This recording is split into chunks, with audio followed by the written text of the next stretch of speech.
አንቺ በቃ ባለፈው የጠየቀሽ ልጅንም እምቢ አልሽ? ኧረ እኔ በእናትሽ ደረጃ የማይመጥን ወንድ አጠገቤ ዝር እንዲል ነው የማልፈልገው። ትሰሚኛለሽ? ቆይ ደረጃ እያልሽ እስከ መቼ ነው ቆመሽ መቃል? እኔ ማንም ልቅም ቃሚ ጋር ከመሆንማ ቆሞ መቀበስን ጣዋ አቋሜን አታያም እንዴት እንደሚያምር?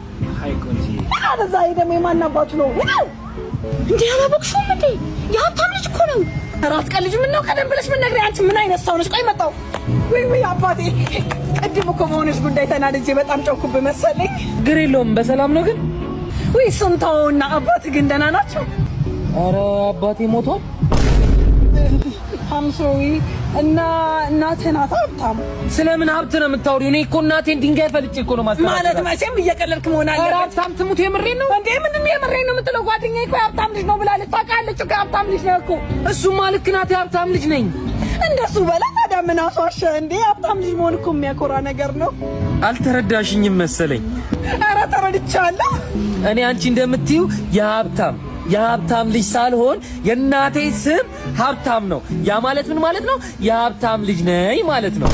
አፈር ብላ ደራ የድሃል ለቃቃሚ ያስተዛዝባል ይሄማ ጥርስሽን ገፈሽ ያስተዛዝባል ይሄ